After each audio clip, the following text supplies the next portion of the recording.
Procrastinação. Identifique e supere as razões por trás do adiamento. A procrastinação é um hábito muito presente na vida de diversas pessoas e pode ser muito desafiador quebrar esse padrão de comportamento. Oi, gente, bem-vindos de volta ao meu canal. No vídeo de hoje nós vamos conversar sobre procrastinação e como superar esse hábito que é tão prejudicial para quem deseja alcançar os seus objetivos e as suas metas. Mas antes de começar o conteúdo do vídeo de hoje, eu vou deixar linkado aqui no card uma playlist que conta com vários vídeos sobre procrastinação para vocês aprenderem coisas novas e se inspirar também.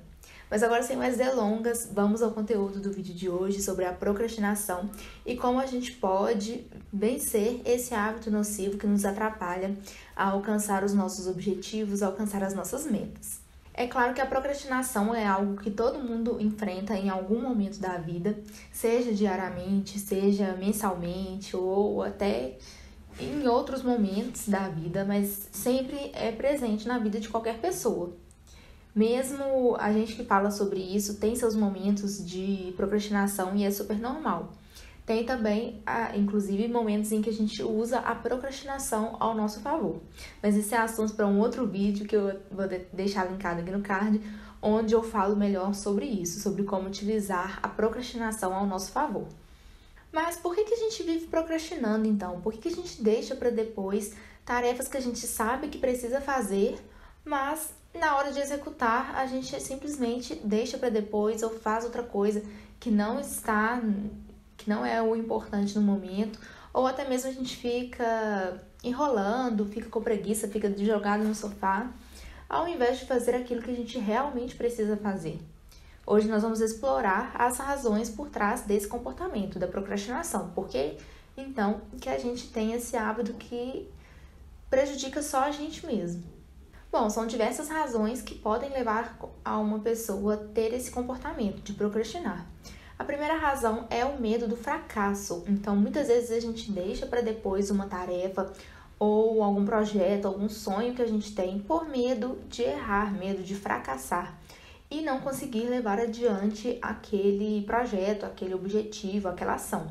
Então, por exemplo, às vezes uma pessoa tem o desejo de mudar de carreira, mas ela tem medo do que pode acontecer, ela tem medo de não conseguir se consolidar na nova carreira. Então, ela adia esse sonho para sempre, muitas vezes ela desiste, ela não vai conseguir fazer essa transição de carreira por medo do fracasso. Outro ponto também importante que a pessoa pode ter esse comportamento de procrastinar é a falta de motivação. Então, muitas vezes a pessoa acha que ela precisa estar motivada todos os dias para poder fazer o que precisa ser feito.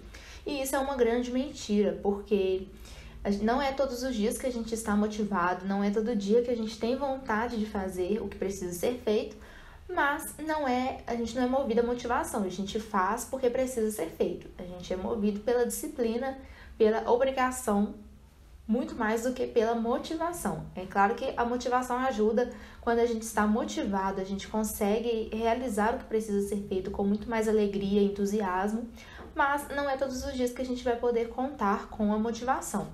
Então, por exemplo, nem todo dia eu estou motivada para ir para a academia, mas eu sei que me faz bem, eu sei que se eu faltar é pior, e eu vou pela disciplina, eu vou pelos benefícios que eu sei que vai me trazer o fato de ir. Então, nem sempre eu estou motivada, mas eu simplesmente levanto e vou. Outro ponto que pode fazer com que uma pessoa tenha esse hábito de procrastinar é o perfeccionismo. Então, a pessoa ela tem o desejo de fazer aquilo que precisa ser feito, mas ela não faz porque ela fica presa no perfeccionismo. Se não tiver bem feito, ela não faz.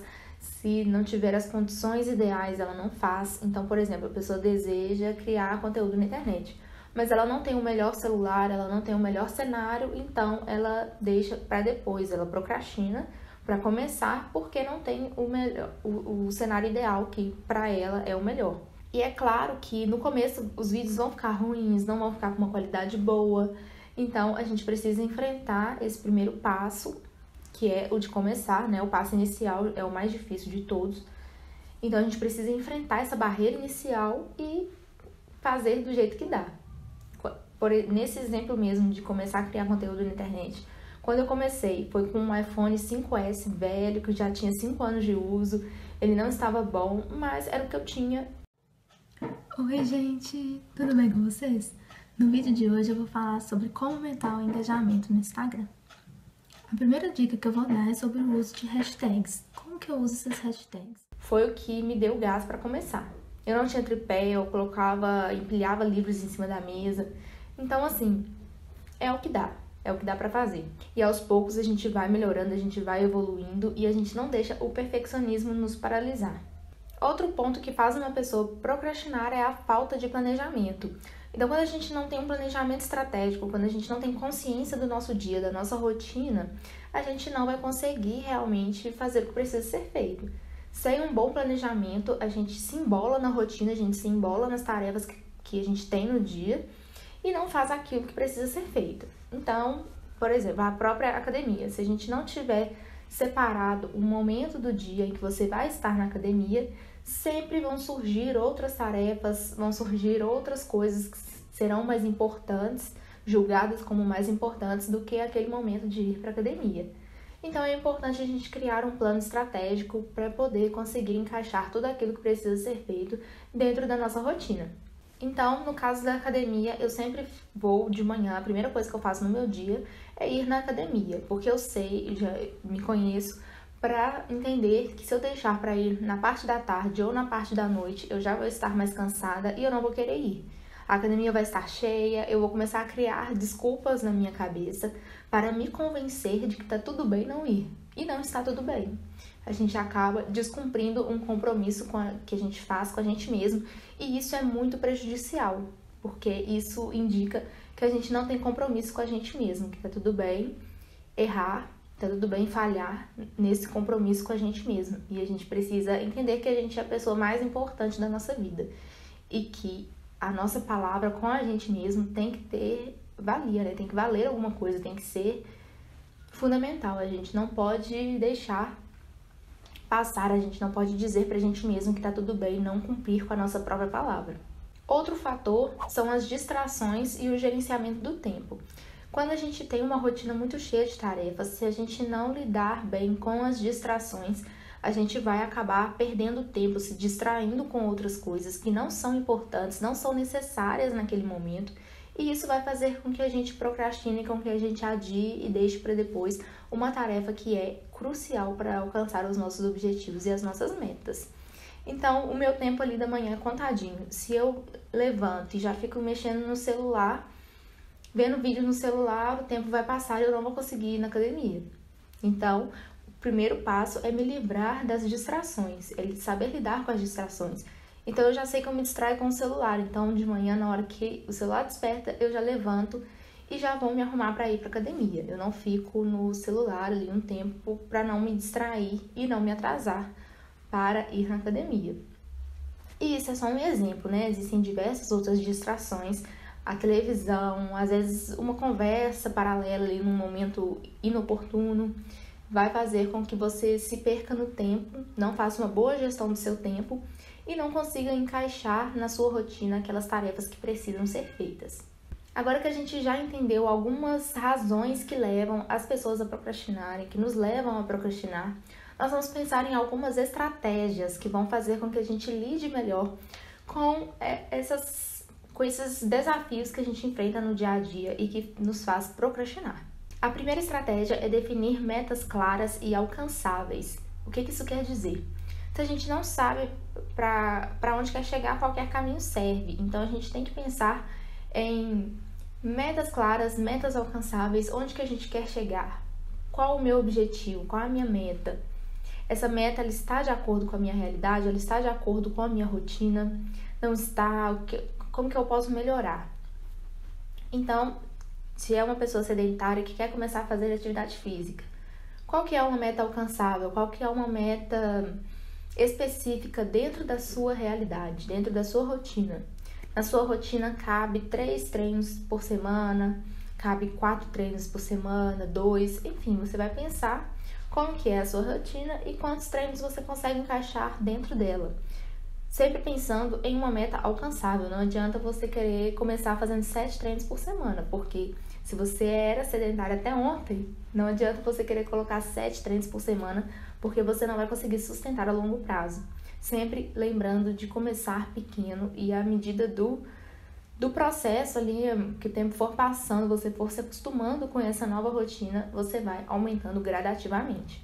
A próxima estratégia é dividir as tarefas em pequenas tarefas. Isso é muito importante porque às vezes a gente procrastina porque aquela tarefa é muito grande, ela vai demorar muito tempo, ela vai ser difícil de ser executada porque ela é muito grande. Então, quando a gente divide essa tarefa em pequenas tarefas, fica mais alcançável, fica mais fácil de encaixar essa pequena tarefa dentro da rotina. Então, às vezes, por exemplo, uma pessoa tem um artigo para escrever e esse artigo precisa ter 50 páginas. Quando a gente pensa em 50 páginas, é assim, muito grande, vai dar muito trabalho, então a gente vai deixando para depois. Só que quando a gente divide esse artigo em todo dia eu vou escrever durante 20 minutos, ou todo dia eu vou escrever 2 páginas do capítulo, ou hoje eu vou escrever a introdução, amanhã eu vou fazer a primeira parte do primeiro capítulo, enfim. Quando você divide em pequenas metas, fica mais alcançável e fica mais possível de ser realizado dentro da rotina. Você não tem aquela impressão de que aquela tarefa é imensa, que vai ser desgastante, que vai demorar uma vida para fazer. A terceira estratégia é usar recompensas e prazos. Quando a gente usa o sistema de recompensas, a gente se bonifica por concluir uma tarefa que a gente se propôs a fazer. Então, por exemplo, se você foi à academia durante um mês inteiro, você pode se recompensar no final desse mês com algo que você gostaria de fazer, com algo que seja legal para você, utilizando uma recompensa. E os prazos é você estipular prazos internos para você mesmo. Então, por exemplo, você precisa fazer o artigo. Você vai pôr na sua cabeça que você vai fazer a introdução até o dia tal. Até quarta-feira você vai ter concluído a introdução. Até o sábado você vai ter concluído a primeira parte do primeiro capítulo. E assim você vai criando recompensas e prazos para ir criando uma motivação a mais para executar aquela tarefa que precisa ser feita. A próxima estratégia é criar um ambiente de trabalho organizado. Não adianta você querer ser produtivo, você querer fazer aquilo que precisa ser feito, se o ambiente está desorganizado, aquela desordem vai entrar dentro da sua cabeça e você vai ficar perdido, vai ficar confuso e não vai conseguir realmente fazer aquilo que precisa ser feito. Então, o ambiente organizado é fundamental quando a gente precisa fazer as tarefas que precisam ser feitas. E a quinta estratégia e última, mas não menos importante, é praticar a autocompaixão. O que isso quer dizer? É muito importante a gente pensar que durante um processo de mudança, a gente vai errar, a gente vai falhar, vai ter dia que a gente não vai conseguir cumprir com o combinado, vai ter dias que a gente vai procrastinar mesmo, mas tá tudo bem. Nesse processo, a gente precisa entender que nem sempre a gente vai conseguir ser perfeita. E isso é normal, isso é para qualquer pessoa. A gente vai errar e a gente precisa ter essa autocompaixão de nos confortar também quando isso acontecer. Muitas pessoas têm a mania de ser muito críticas com elas mesmas e com o outro tá tudo bem. A gente sempre fala palavras de conforto, palavras de carinho com o erro do outro. Mas quando é a gente mesmo, a gente geralmente é muito crítica, muito autocrítica e o mesmo erro tem uma proporção muito maior quando é a gente mesmo. Então é muito importante praticar essa autocompaixão para poder lidar com situações adversas que vão acontecer durante o processo. Então é isso, gente. Falamos de algumas razões que levam uma pessoa a procrastinar e traçamos algumas estratégias para lidar com esses problemas que a gente enfrenta aí ao longo do processo, querendo fazer tudo aquilo que precisa ser feito para alcançar os nossos objetivos e as nossas metas. Se você gostou, aqui embaixo na descrição tem alguns links importantes das minhas redes sociais e de algumas indicações também de produtos que eu utilizo e indico. Tchau, tchau, até o próximo vídeo.